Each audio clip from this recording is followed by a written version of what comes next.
Not even sure if we're live yet, so It let me says see. live. It says I live. see live. Top Let's left, I see yeah, live, yeah, it 13 says live. seconds. It says Okay. live. Hey, we must be live. Hello, everyone. Thank you for joining us. My name is Donna Serdula, and with me I have Jeffrey Ullman. Today we are going to do something a little crazy, I think, a little different. Um, I've been working with executives and professionals, entrepreneurs from all over the world for 15 years. And just recently, I've been getting so many questions about job search.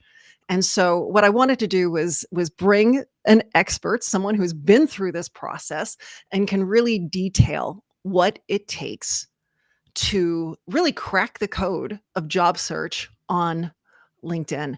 Um, and so Jeffrey's going to give us his tried and true and tested methodology for finding an IT job on LinkedIn.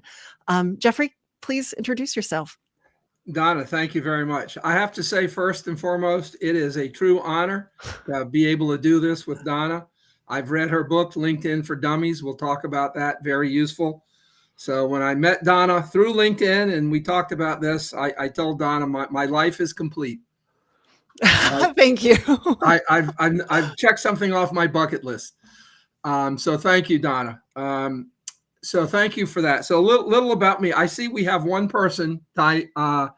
Thank you for joining. Dion. Dion. Okay, sorry about that. So little about me.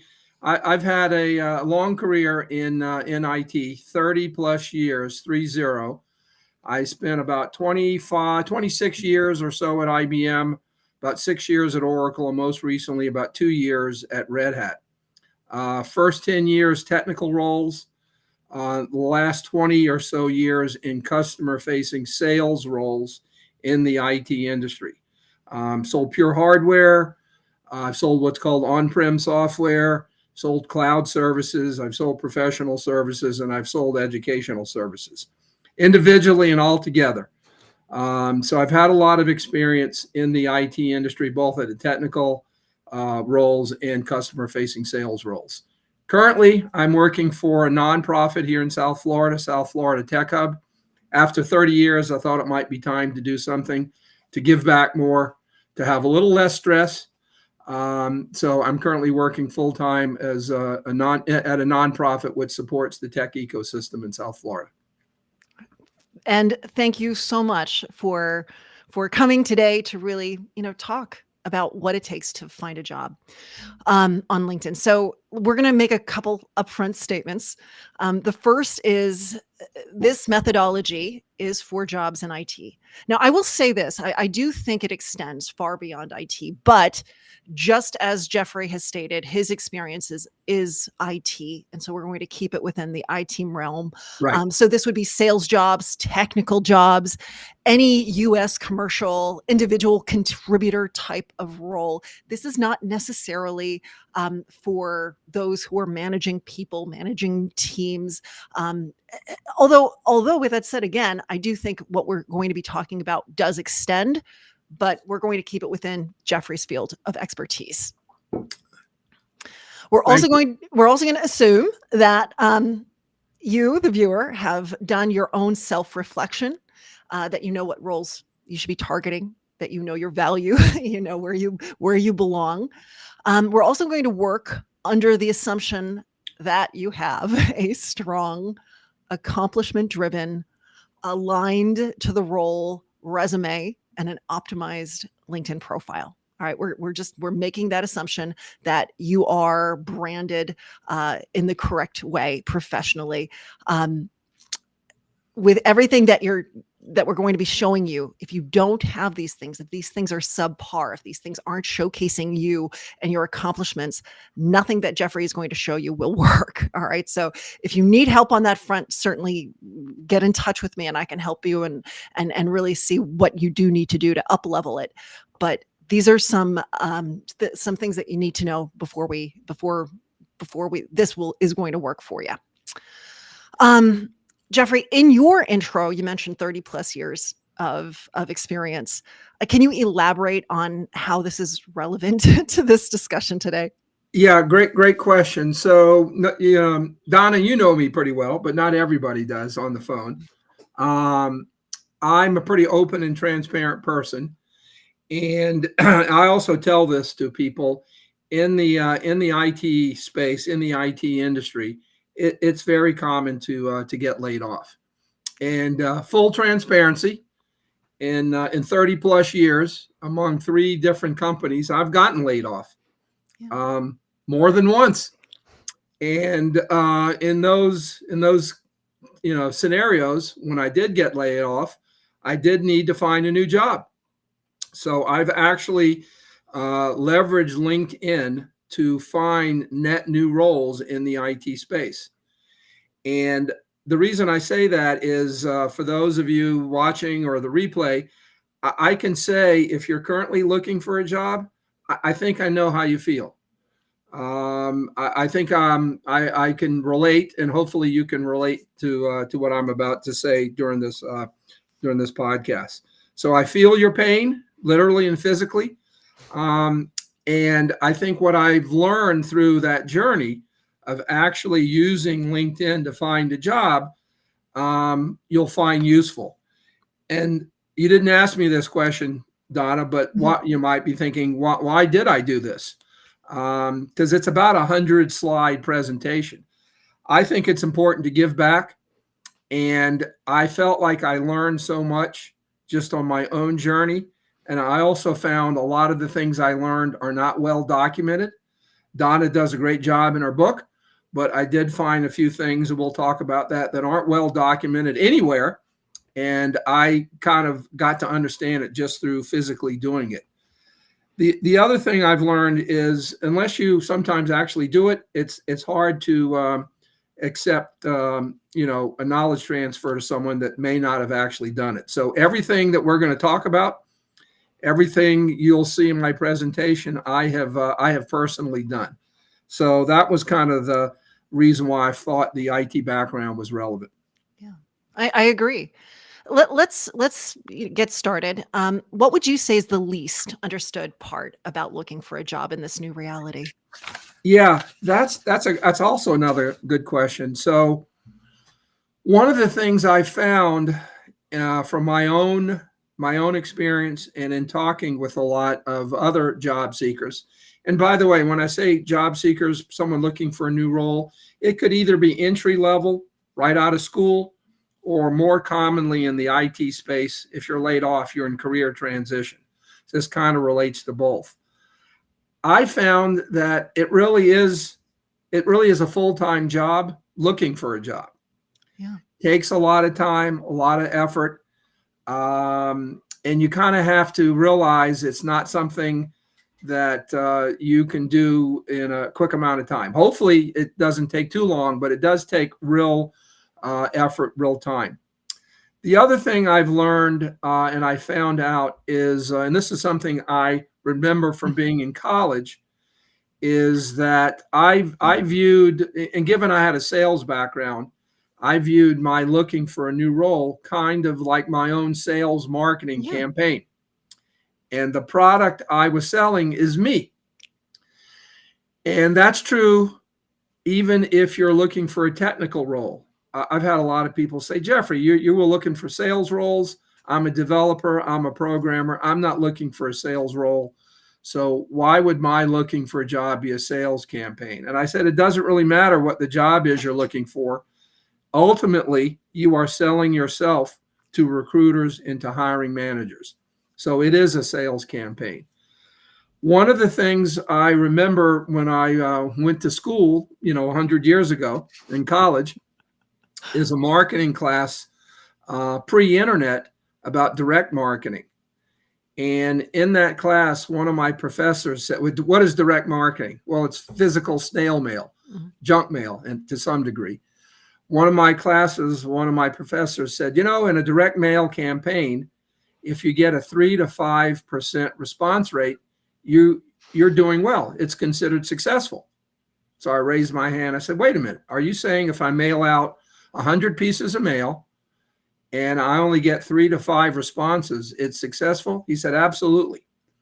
And that's always stuck with me, because I've kind of turned it around and said, wait a minute, if 3 to 5% is considered successful, then 95 to 97% rejection is normal.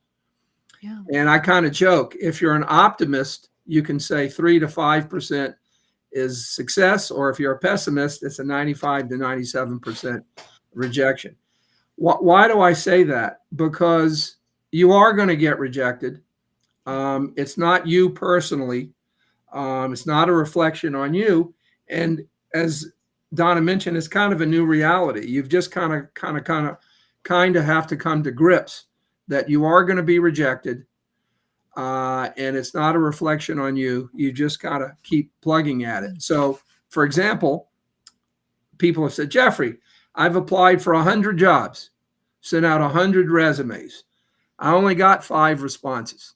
I'm so depressed. I said, what are you talking about? You are doing amazingly well. You're on the high end of the sweet spot. You're right at 5%. You are doing great. Keep going. Yeah. So it's kind of to summarize that is it's a lot of work, and keep that 3 to 5% response rate or 95 to 97% rejection rate in mind, because it's all normal. And what you're saying is we need to readjust our mindset. We need to readjust our mindset. There are so many different ways to look for a new position on LinkedIn, but also off LinkedIn. There are so many different, I always look at job search almost like a pie chart, and there's just different wedges of different types of activities that you can be doing.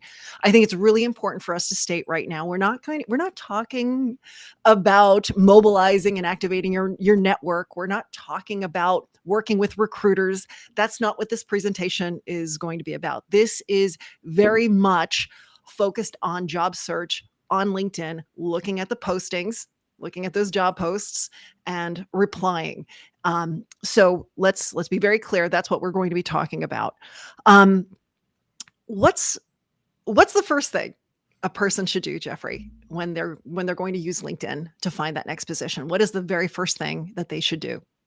Right. So a little caveat.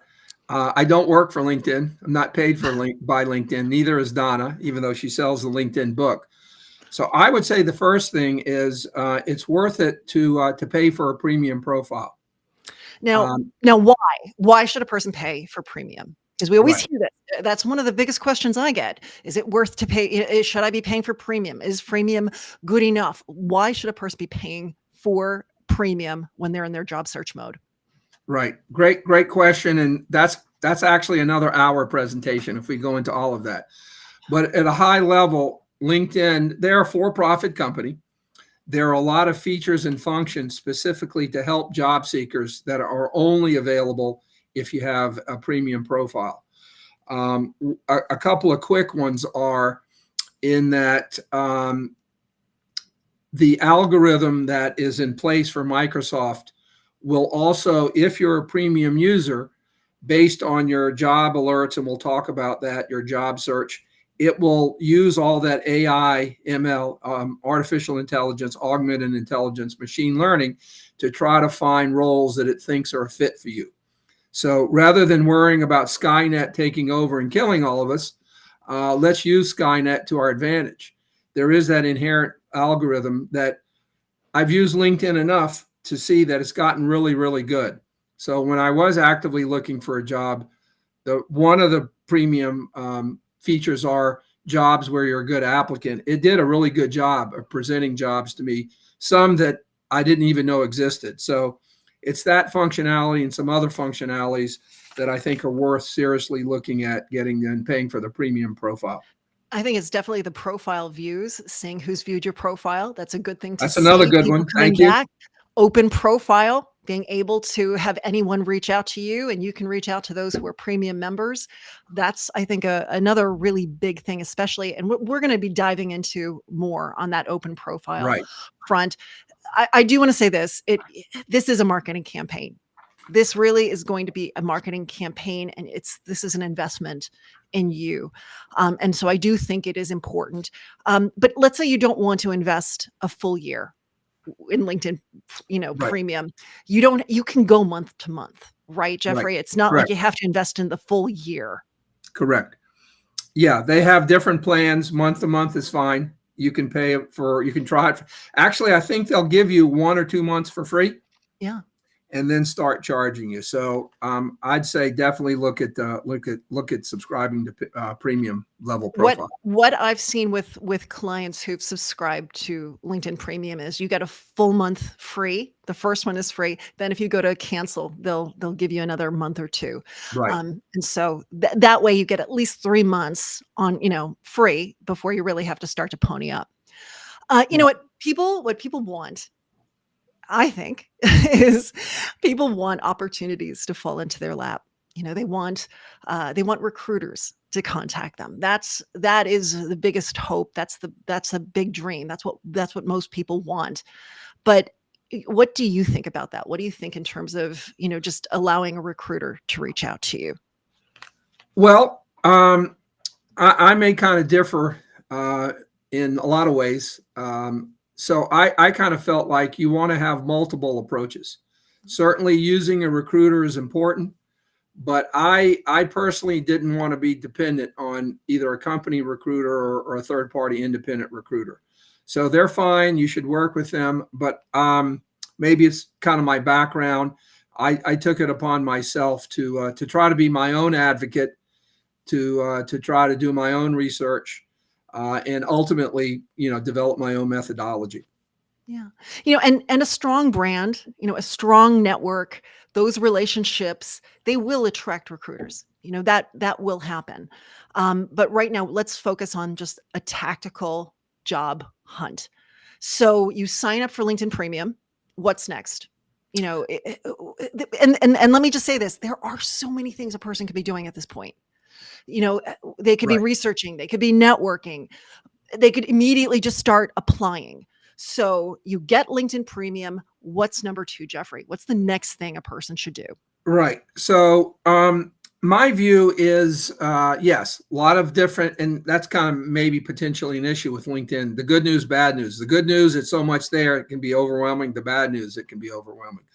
But what I ended up doing was creating job alerts, and that way, again, you are trying to leverage the algorithm of LinkedIn to present you jobs based on keywords that you select for the kind of roles you're interested in.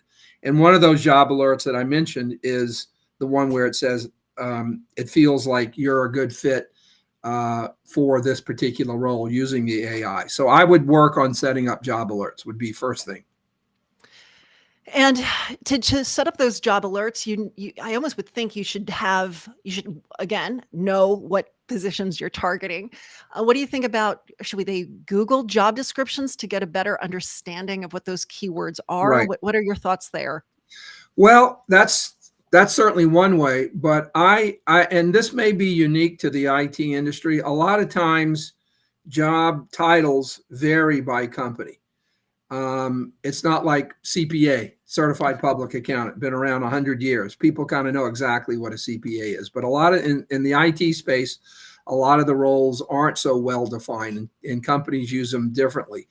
So I learned a lot just by reading the job descriptions that came about as the job alerts. And as you read more and more of them from different companies, you tend to start to see similar language, and you see the similarities. So it's sort of like an education in and of itself by reading through the job descriptions. Yeah.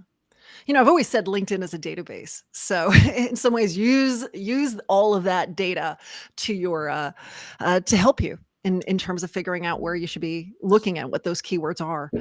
Should a person set an alert for? There's a couple different options. It's daily, Right, weekly, monthly. What are you thinking in that right. regard? So again, it's good news, bad news. Maybe you will get a lot of job alerts. So you might want to set it up weekly initially, and as you get more comfortable with it, do it daily. If you do it daily, you will get a lot of job alerts. But that's kind of good and bad in a way. But I would start weekly, and then as you get more comfortable, go to daily. Now we have the job alerts created. My thought then would be we create a spreadsheet to track our activity. Is that the next thing? Well, if I was that organized, I would have done that. But I'm not terribly organized. But that's a great idea to actually try to organize your job search using a spreadsheet. So the answer there is if you're so inclined, it's a good thing to do, Yes. but not necessarily Yes. absolutely necessary. Correct. So we've created these job alerts. They're flowing. These job alerts are coming in. How many of these posts are real? Yeah, that is a real problem. Again, we could probably spend another hour or half hour just on that, but that is a real problem. So my view was, if you kind of take a step back and think about it logically, I can give you some kind of guidelines. So for companies to post roles on their own website, it's free. It doesn't cost them anything. Most people may not realize every job posting that gets posted on LinkedIn, the company has to pay for. So usually there are more jobs posted on the company's website than there are LinkedIn because they have to pay for every role. Mm-hmm. So right then and there, I thought, okay, anecdotally, logically, I think maybe the roles they post on LinkedIn are probably more real roles that they're looking for candidates than just posting it on their company website. However, the other thing that I've learned over time, and I've never really seen this well documented, and I can't point to hard data, but I can point to my 30 years of experience in looking for jobs. I'm convinced, and I've talked to enough hiring managers, talked to enough recruiters, I'm convinced that about half of the jobs that you see posted, even on LinkedIn, about half of the jobs, the companies have already picked, let's say, an internal candidate. They already have someone in mind, and they're really just going through the motions of posting the role. But by the time it hits LinkedIn and it becomes public, about half of the jobs they've already got candidates for. Is there a way to determine what's real and what's fake so we're not wasting our time? Well, that's the hard part. You're never really sure what half is real and what half is hard. So that's that aspect. The other thing I noticed over time was a lot of the roles on LinkedIn in the actual job posting, unlike the company's website, you rarely, if ever, see on a company website where they actually post the hiring manager or the recruiter. A lot of the postings on LinkedIn within the job posting, but you have to read the job posting, and that's important too. You do want to read, I say, in excruciating detail. A lot of the job postings actually have the recruiter or the actual hiring manager. And if they post a hiring manager, bingo, you've won the lottery, because logically, why would the hiring manager go through that if he already had a internal candidate? And B, you've saved yourself a tremendous amount of time because you can reach out to the hiring manager directly and say, hey, you posted this role. I'm a good fit. Can we talk? So those are a couple of things that can help you weed out the roles that aren't real. All right. So seeing that hiring manager's name, that's a really good, that's a good sign. And the fact that it's on LinkedIn is also a good sign. Correct. So those are things to look at. Doesn't mean that if they don't, it's not real, but again, it tilts Correct. it a little bit more in our favor. All right. So a job alert comes in, we look at it, we narrow it down. It's a good fit. I like this. This looks good. This is something that I feel good about. What's the next step? Well, that's kind of where my methodology comes in. And I do detail this in detail in my presentation. So ultimately, you want to try to get to the hiring manager. Typically, there's only one hiring manager for every role. But oftentimes, and this varies by companies, sometimes they want you to talk first with talent acquisition, then talk to the recruiter, then talk to the hiring manager. Some companies are strict about it, other companies aren't, but you never really know what the process is. So part of my methodology was to leverage LinkedIn to try to identify who the recruiter was, if you can. Let's take a pause there. Okay. Because I think we're a little too ahead. Okay. We just see the job posting. We don't want to immediately jump right to the hiring manager at this point. I think we need to apply for the position first, right? Yeah. Should we do an easy apply? Do we go to the company website? I think we need to first at least apply to the job before we reach out to the hiring manager. I knew Would I you wanted agree? you. I knew I wanted you here for some reason, Donna. Yeah. Sorry about that. I jumped ahead. Yes, you do want to officially apply. Donna mentioned something called Easy Apply, and it's what the name implies. It's a one-click apply through LinkedIn. My view was, if you're interested in a role, you want to apply every possible way you can. So even though it might have an easy apply, there may be a regular apply on LinkedIn, but you also want to go back to the website and apply through the website. And that's kind of a related point. Even though I'm suggesting everybody leverage LinkedIn, I'm not suggesting you ignore the company's website. You want to pay attention to both. So yes, you want to officially apply in one or more ways. And then when you do reach out to the recruiter or try to reach out and determine who the recruiter hiring manager is, you can say, I have now officially applied. I'm a good fit. Here's my resume. Can we talk informally about the role? Now, let's go back to that website application because sometimes they ask a lot of questions Yes. and it is very involved. So what we just said, like apply, that could be a couple hours worth of time depending upon what types of questions Yes. they're asking. So what is your recommendation there?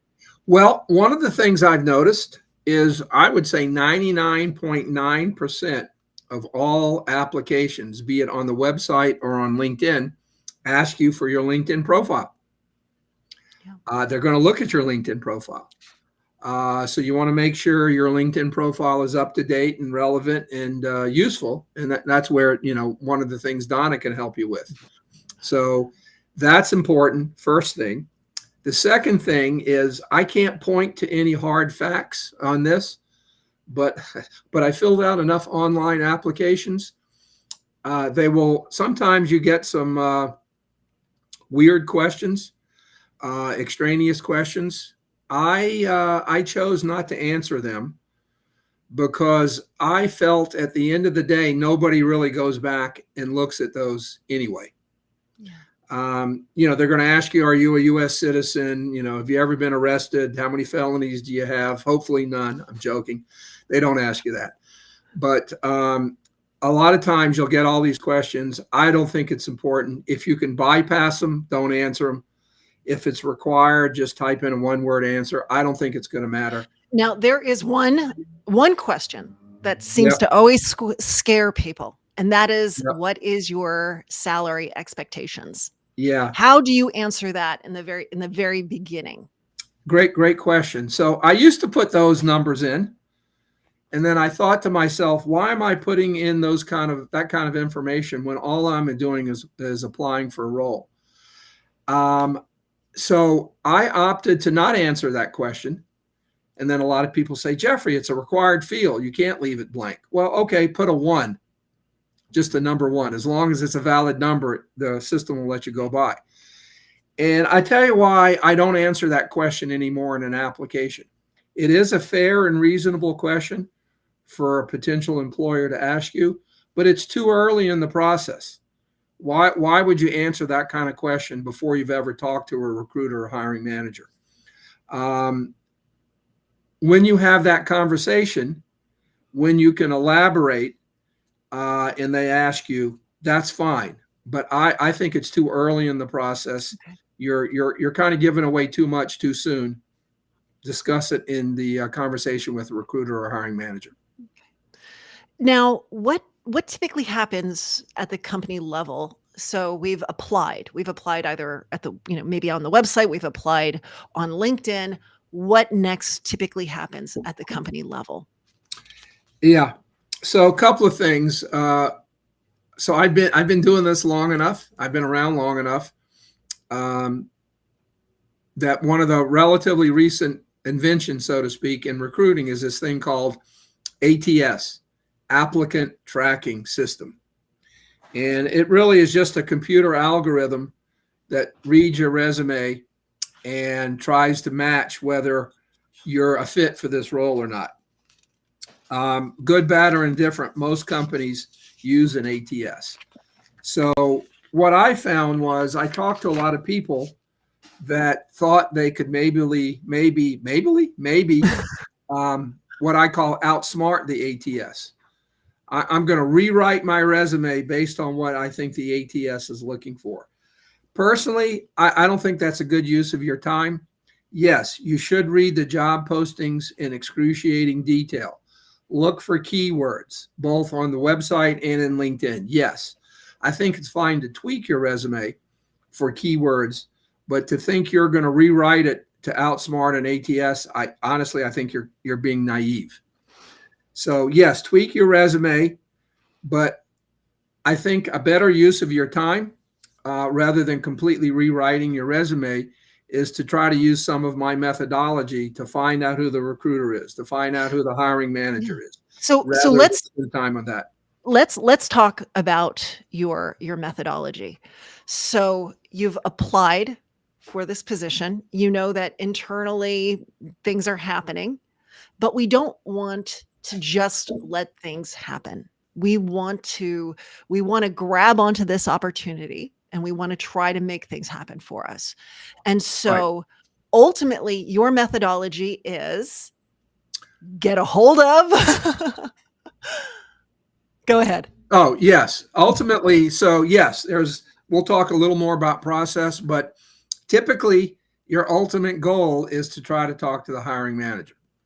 Because you want an interview. You want an interview. Yes. Yeah. That's ultimately your goal. And I guess ultimately you'd like a job offer, but you're not going to get a job offer without an interview. I don't think. Now, you've already said to us there are times when the hiring manager's name is right there. Correct. It's there. Correct. We know it. That's easy. So let's go down that path really quick. The hiring manager's name is there. Email, LinkedIn message, fax, smoke signal. What are we doing to get a hold of them? Great question. So I think, at least in the IT space, I don't know about other industries, almost everybody uses LinkedIn.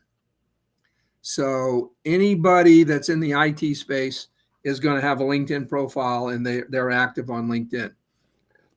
So what I used to do, and we can talk a little more, is try to communicate with them on LinkedIn, either through a connection request or better yet, an in-mail.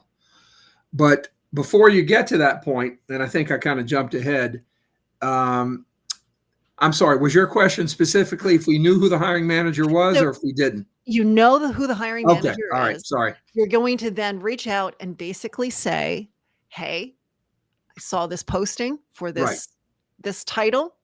I feel like I'm a great fit. Maybe include a little bit of a value prop that sells them on who you are and what you do. And then the magic words are, let's talk. Let's talk. Right. Yeah, I confused myself. So That's absolutely. Okay. What you ultimately want to do is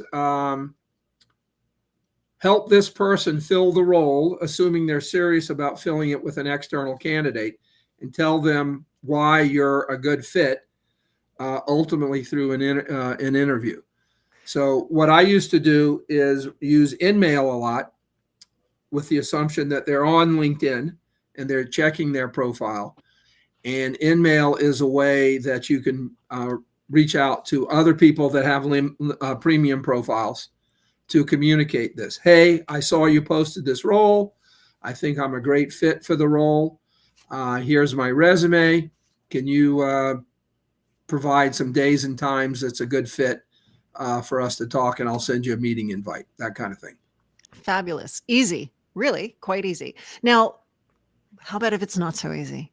What if they haven't posted who that hiring manager is, who that recruiter is? So what then are we doing? How should we be figuring out who to reach out to? Right. I confused myself. So a different process. So yes, a lot of the roles will post the recruiter or the hiring manager, but a lot of them don't. So how do you know who to reach out to? Yeah. Well, what I used to do, and that's LinkedIn provides a pretty easy way to search other people's profiles. So again, getting back to, some companies are sensitive if you try to reach out to the hiring manager, the recruiter. So I tried it all. Typically, you can search within the actual job posting, and it may say this position reports to this VP of XXX. Well, you can go in and search VP of XXX, and maybe that's the hiring manager. I would often ask through an email, are you the hiring manager for this role? Oftentimes they would say no, and then I'd say, can you tell me who it is? Sometimes they will. If you can't find out who the hiring manager might be, it's still very advantageous to find out who the recruiter is. Since if you just apply for a role and assume you're going to get a response, I think you're kind of being naive. You've got to be your own advocate. You've got to work towards this. So if you can't find out who the hiring manager is, search for recruiters. Most searches for employees of a company, you can search for recruiter. So find out who are the recruiters, and you can ask them, are you the recruiter for this role? And if you're not, can you tell me who is? If you hit a recruiter, are you then asking for the hiring manager, or are you just going to talk to the recruiter as if they were the hiring manager? Yeah, good point. Typically, if you talk to the recruiter first, you don't want to ask who the hiring manager is. They don't want you to effectively go around them as a recruiter. Yeah, they're sort of like that. They want to be that liaison. Correct. Yeah, it'd be kind of an affront to ask a recruiter, say, I don't want to talk to you. Just tell me who the hiring manager is, and I'll go talk to them directly. Well, that's my job, to kind of screen you and go through that. So you want to be sensitive. Yeah, and there are different types of recruiters, and I think maybe that's worth noting that there are external recruiters, there are freelance recruiters. Can you talk a little bit about the different types and what you can expect when you're working with them? Yeah, great. Another great question. So people use the term recruiter kind of synonymously or interchangeably rather. And there are basically two different kinds. The recruiter that works for the company that has posted that role, and a third party or independent recruiter that doesn't work for the company, but is looking for certain people or certain candidates for certain roles. Very different roles, and they're compensated differently. You just want to be aware and think about, am I working with a recruiter for the company, or am I working for a third-party recruiter? I think a recruiter would tell you, but if they didn't, I don't think there's anything wrong with asking. No, you can ask, but typically you can tell by, actually, you can't always tell, and I'll tell you why. Oftentimes, companies outsource their whole recruiting to a company to do all the recruiting. So sometimes it can be a little confusing that if you look someone up on LinkedIn, it doesn't say that they work for the company, but effectively they've been hired full time to do that. But if you look closely, if you can't figure it out, it's fine to ask them. Say, I just want to make sure, are you working for a company XYZ, or are you an independent recruiter? It's not an issue. It's not a secret. They'll be happy to tell you. All right. So that's if the recruiter is listed or if the recruiter gets involved. I think this is the part that's just scary to people. It's the idea that you're not just lobbing your application, your resume into this black hole, but now you're really trying to proactively get in touch with someone. Correct. And if you don't know who that hiring manager is, if you don't know who the recruiter is, you need to do some sleuthing. You need to use LinkedIn like the database. You need to research. You need to find who would potentially be a colleague. You might need to, who else is in that company that might be able, that you can ask and say, hey, I'm really interested in this position. Can you help me find, locate the hiring manager? People do like to help. And Right. so, and there is also something worth noting is even if their skin crawls a little bit, the thought of reaching out, to someone that you don't know, companies are rewarded for bringing Right. in people who are hired. And Right. so, could you talk a little bit about that? Yeah. So this is one of the other things I've learned, and in that a lot of people do want to help, and it might be because I was typically talking to a lot of other salespeople, but I found this to be true across the board. So a lot of people say, Jeffrey, I can't reach out to someone I don't know and ask them who the recruiter is or who the hiring manager is. I just can't do that. And I say, well, why not? What's the worst thing they're going to do? They might say no, and that's okay. Then you keep going down to asking other people. I have been surprised that a lot of people that I've never met, don't know me, would actually tell me who the name and email of the hiring manager was. So you've got to kind of go through the process to try to find out who the hiring manager is. Does that answer your question? That answers the question fabulously. So I think this gives a really good sense of the follow-up, the follow-through that is required. Now, we're not going to get into the interview process. That's not the point of this presentation. The point of this presentation is how to get through, how to get those interviews. And really, ultimately, it's use LinkedIn as the database, do the research, lob some emails, ask some people, and see how they can help you. Right. You are, again, we've already talked about, the 3 to 5%. You're going to find that there's going to be some people who ignore you. That does not mean that you have lost any value as a human being. Absolutely. It just means that they're busy. It means that other things are happening. And I think it's also worth noting that when these posts are out there, when they post these openings, they are inundated. They are inundated. And so by reaching out, you're helping them. You're helping them locate good quality talent. And Right. I think we need to look at that, readjust our mindset that we're actually doing a good thing here. Right. Is there one thing that you want people to remember? I would say a couple of things. The fact that it does take a lot of work. It's not something that's going to happen overnight. Just accept that fact. And the other thing I found, even for myself, is that 3 to 5% success rate, or that 95 to 97% rejection rate. I used to take it personally. I used to get upset. And then I finally realized, wait a minute, again, it's normal. It's acceptable. So if two things I guess I'd want people to take away is it takes a lot of work. You're investing in yourself. It's worth the time and effort, but it does take time and effort. And good, bad, or indifferent, you're going to get rejected a lot. It's okay. It's normal. It's not a reflection of you. Move on when it happens and go to the next role. Yeah. It's okay. It's okay. And you will land. You will land. There is opportunity out there. It's I don't want to ever make it seem like it's an easy type of situation, but at the same time, make sure that you have that strong network, make sure that you're branded, make sure that you have a good profile, a good resume. You've got all of that stuff in your back pocket.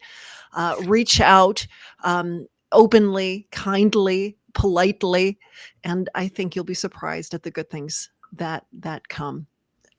Jeffrey, Absolutely. thank you so much for your time today. I really, really Thank you. appreciate it. I think with that said, I didn't see any questions in the comments, but if anyone does have any questions, please feel free to reach out to me. You can reach out to me on LinkedIn. I've got open profile turned on so anyone can message me. And Jeffrey, why don't you talk a little bit about the presentation that you put together that really walks a person through this so they can access it themselves for even more detail? Yeah, so thank you for that. So again, as a way to give back, as the way to aggregate and document everything I did, I do have a pretty big presentation. It's about 100 slides that goes into a lot of details here. Also has some additional references, things you can link to and find out about. So I've made it available at no charge. By the way, if anyone does view the presentation and have any questions, I'm happy to answer any questions through LinkedIn. But you can go to and we'll put the profile in the when the replay is posted, and we will put not the profile, we'll put the URL when the LinkedIn is posted. I'd encourage you to take a look at it. I'm open for feedback. I'm always learning. That's one of the things we didn't talk about, Donna. LinkedIn is constantly changing on a daily basis. So we're all learning new things. That's good or bad, depending on your perspective.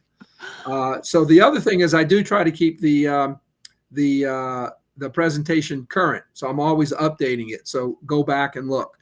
But take a look at it. I think you'll find useful, and happy to help. I think we actually do have some questions now, Donna. Oh, do we? All right. Yes. Let's check it out and see.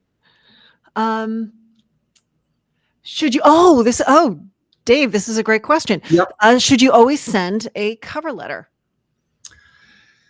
I'm gonna let you answer first, and I'll give my opinion. I think cover letters are good to have. I think they're good to have in your back pocket. I think sometimes some organizations like to give instructions just to see if you follow them. Yep. And so in that regard, I think, follow the instructions, and if it asks for, include one. But I really do also believe that if you're going to do something, do it well, and put in that effort, because especially right now with AI, with the automation, Right. with everything that's out there, these people are avalanched in applications for people who have no business putting an application in there. And so by just doing just something a little extra, it really sets you apart. It differentiates you. And that's the type of person that we want to hire. Right. So I agree with that. I think they're useful. Personally, I wouldn't spend a lot. This is just me, sample size of one. I don't know if I'd spend a lot of time on it, but I think you should have one. Hopefully you can cut and paste. Again, all the jobs I ever applied for were IT related jobs. So, and actually, Jeffrey, let me just say something here, because sure. I felt this way earlier as well. When we started this, we said, you should have done some, thoughtful self-analysis to know where you belong within an organization. And a successful job search, an empowered job search, is knowing what you align to. And Right. so when you know where you are a perfect fit, you shouldn't have to do a huge amount of tailoring, Exactly. because you know where you fit. Exactly. That's a great point. I agree. There's And- there's an Go ahead. keep going, because we do Well, have I Brad was just going to Morris say, has a question. So finish I up, was and just then I'll going go to to say, him. yeah, back to the, so let's say you're right out of school and you don't know what your salary expectations are because you've not worked in IT before. I actually have some charts in the presentation that link to salary surveys. There's a lot of information out there. You ought to be able to find out a range of what your salary should be. So don't put it in the application. But if you have an interview and it comes up, you should have some idea, a range, not a hard number, a range of what the salary is for that role. Thankfully, a lot of roles now give you the range. Yeah. That this role is this range. So it's gotten much, much better. Yeah, a lot more transparency there. Yep. So Brad Morris has asked, what about tips to get your profile top of the hit list for recruiters? Talk about keywords, posts, sharing articles, original content. You do want to really look at your LinkedIn profile as, that card. And when a person is searching LinkedIn, that your profile could potentially turn up. So what Yep. is it they're searching for? What are those keywords? What do you want to collide with? And there are certain areas that are very sensitive for search within LinkedIn. The headline is hugely sensitive. The about section, the job descriptions, but even the job titles.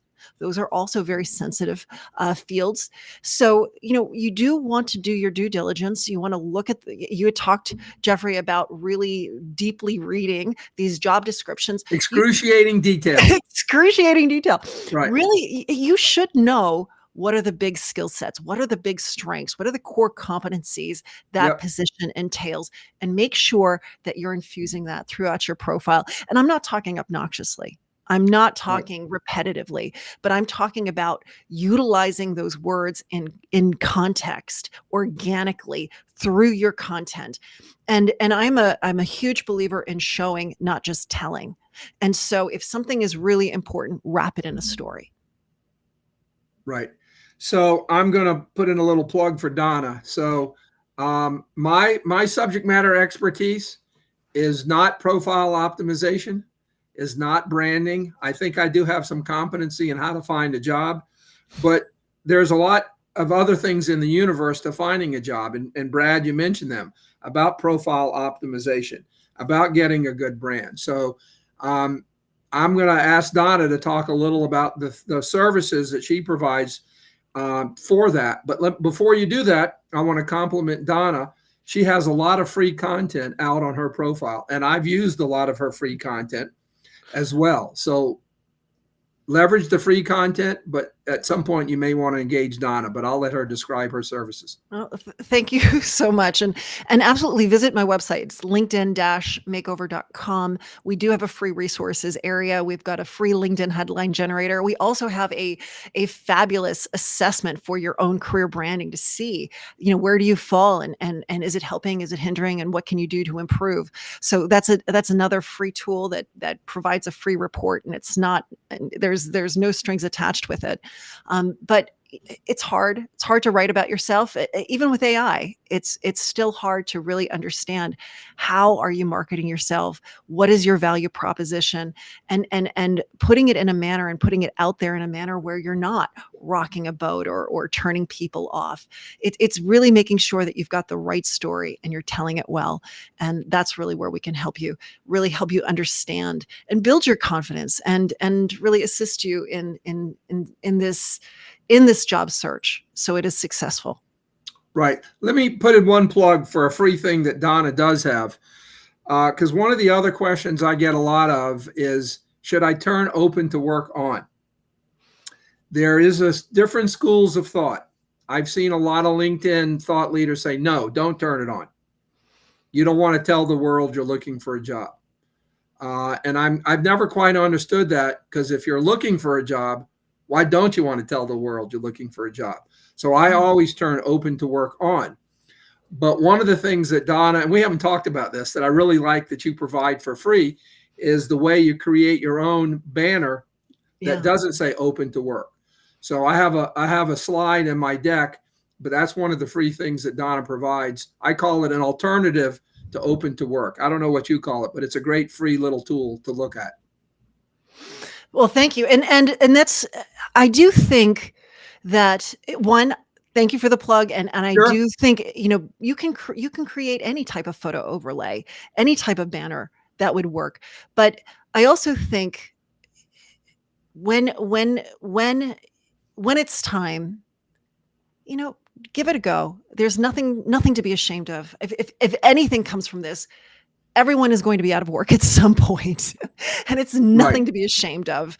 And it's something that we have to accept, and let's help people. Let's help people as much as we can. When we do see that little green frame, let's do our part to make those introductions and help them. I see something here from John. He stopped looking on LinkedIn after sending 90 applications in 90 days and getting 0 replies. However, yesterday he got a call from a recruiter who was following up on an email that he had dismissed as spam last week. And it was actually his request for an interview. I know there were a lot of automated emails as you apply, but do take a time to read them up. You know what, John, that's a great Yeah, yeah, point. Sometimes we get so just in that zone of that this is spam, and delete. But yeah, they could have buried the lead and at the very bottom say we would like to hear back from you. So, and that might even be something that they're doing, a method to see who's really paying attention. So right, that's a really good point. Read those emails and make sure. right. And John, I'm glad you asked that question. I'm going to answer it a couple of ways. So there are a lot of automated bots within LinkedIn, but you do get valid requests sometimes from recruiters. I got them, as Donna mentioned, so oftentimes because I did tweak my headline for certain skills, and recruiters would reach out. But sometimes because we get a lot of those, unless you read them, you don't know, is it a bot or is it a live human being reaching out to me? So do read them. I don't want to repeat myself, John. I don't know if you heard the part about the 3 to 5% success rate or 95% to 97% rejection rate. So sorry if it's a repeat. You will get rejected a lot. It's normal. It's just the normal circle of life, so to speak. It's not you. Keep plugging. I talk a lot about this. I'm happy to talk to you one-on-one if you want. Don't get depressed. You're going to get rejected a lot. It's okay. Keep plugging along. And by the way, I'm happy to talk to anyone one-on-one. If you want, take a look. I guess the only thing is I'd ask, look at my presentation first, because there's a lot of information there. And if you got any questions or it doesn't make sense or you got feedback, open to feedback. I want to keep it current. So reach out to me on LinkedIn. And that's wonderful that you make yourself available. John did follow up. He said the cool thing was they made time for a call, and apparently there were good humans behind the automated email. And I think that's something to remember, right? We do layer a lot of technology. We're seeing a lot of AI. We're seeing a lot of automated processes, but ultimately at the core, it's human beings. And what can we do to get there? Yeah, and I make a joke, and I'm only half joking. Until we're all bots, and we may be at some point, it is a human touch. Yeah. At the end of the day, you're going to work for a human being. So it is a human process with all our foibles. And we're not bots, we're humans, but it's all part of the process. So with that said, we are now at the very top of the hour. We've put in almost a good 60 minutes. I hope to everyone who is watching that this was valuable. We are looking to do this again in a much more less guerrilla and more structured way. But this was less structured next time. No. Keep it a little frayed around the edges. Okay. But we really do. This is important information, and we don't want to keep it in our back pocket. And this is not something that we want to monetize either. We want to give this out to people. There is another question. What has your experience been with companies not sending any response once you applied? Oh, that's a good question, Dion. Well, first of all, we've gone about an hour. So if anybody needs to drop, go ahead. I don't know if you can stay on for a couple of minutes, Donna. I can. Can you? Yeah, I can stay on for longer as well. Okay. So I wanted to add about companies not responding. Not responding. Yeah, ghosting. Very common. I will tell you that I've had several hiring. Okay, so this may be a sales perspective. But I've had several recruiters, several hiring managers say they deliberately did not respond because they wanted to see how aggressive or what my follow-up was. Anybody that's ever been in sales, you're going to get told no, but you don't take no as the final answer. I'm not saying be obnoxious, be rude. You want to follow up. You want to be persistent. So I have a little thing that I like to say, which is please pardon my persistence. Please pardon my persistence. And persistence isn't a bad thing. Nope. It really isn't. So you want to be professionally persistent. Mhm. You don't want to be obnoxious. You don't want to be rude. So yeah, okay, customer may not be may not respond. Well, again, you're trying to be your own advocate. You've got to take responsibility. If it's a role you're interested in, reach back out to the recruiter. Reach back out to the hiring manager. Say, hey, never heard back.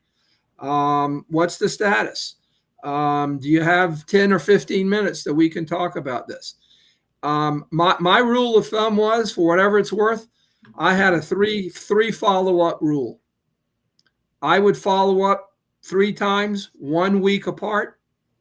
And if I didn't get a response after 3 times, I figured they weren't interested. But I had a lot of hiring managers waited till the second or the third time. Says, I deliberately didn't answer your first 2 emails. I wanted to see how persistent you were. And I said, what? Say that again?